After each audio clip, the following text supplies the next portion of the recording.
কোরআনে এত নারীর আলোচনা রয়েছে, এত নারীর ইতিহাস রয়েছে, গুরুত্বপূর্ণ দিক উঠে এসেছে, সেটা আমরা অনেক মুসলিমরাও জানি না।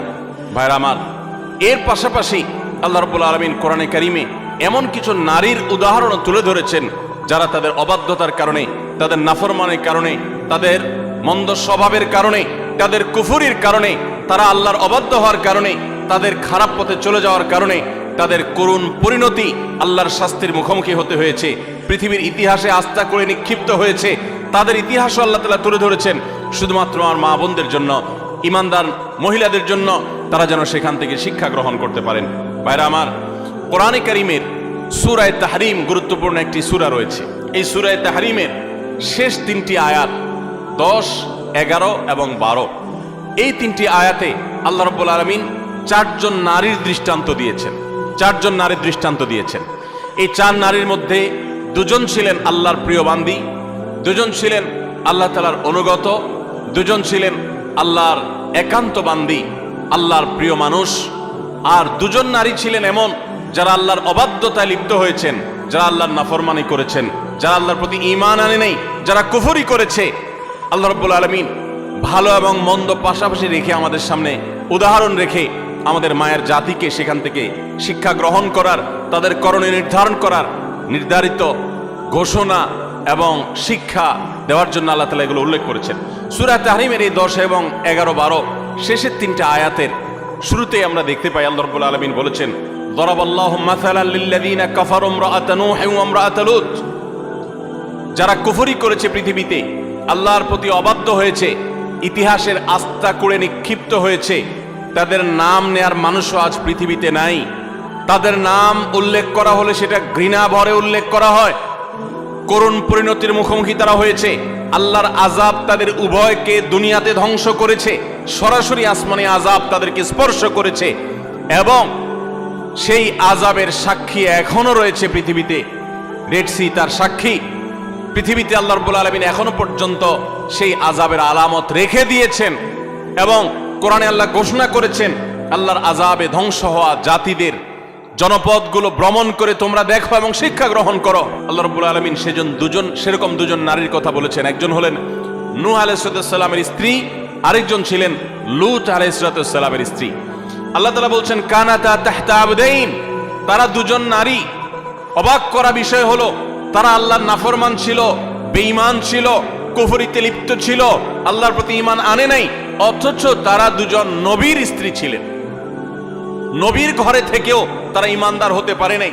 এখান থেকে বোঝা যায় যে আমাদের সমাজে বহু আলেমের মেয়ে, বহু নেককার মানুষের মেয়ে, তাদের পরিবারের মেয়ে হয়ে অনেকে গর্ব করেন যে আমরা অমুক বংশের।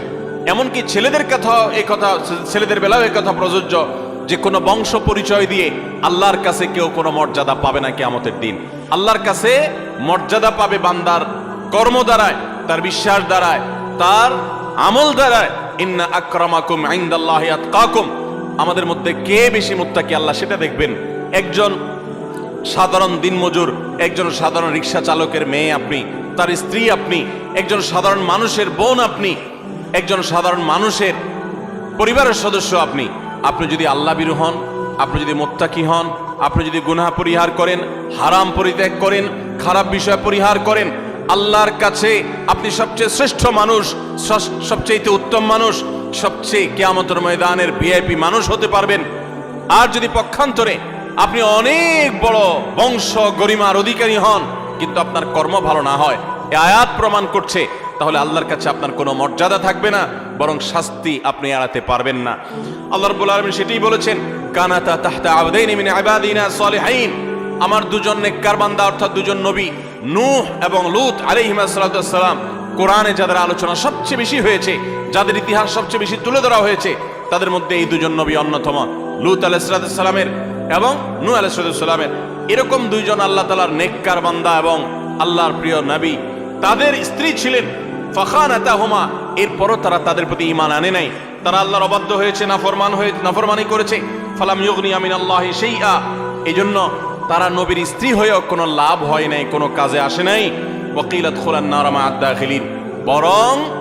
বরং তাদেরকে জাহান্নামে প্রবেশ করার জন্য পরিষ্কারভাবে বলে দেওয়া হয়েছে, অর্থাৎ তোমাদের কৃতকর্মের দরুন তোমরা জাহান্নামে নিক্ষিপ্ত হও, সেই করুণ পরিণতির কথা তাদেরকে জানিয়ে দেওয়া হয়েছে। পাশাপাশি আল্লাহ রাব্বুল আলামিন দুজন ভালো নারীর দৃষ্টান্ত দিয়েছেন পরবর্তী দুটি আয়াতে।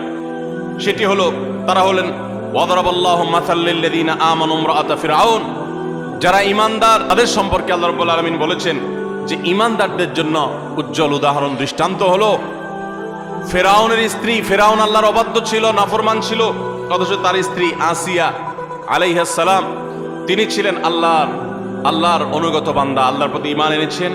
ইয ক্বালাত রাব্বি ইবলি ইনদাকা বাইতান ফিল জান্নাহ, তোমরা স্মরণ করো সেই সময়ের কথা যখন এই পাপিষ্ঠ ফেরাউন নিজের স্ত্রীকে কঠিন এবং পীড়াদায়ক যন্ত্রণাদায়ক শাস্তি দিয়ে তাকে হত্যা করেছে নির্মমভাবে।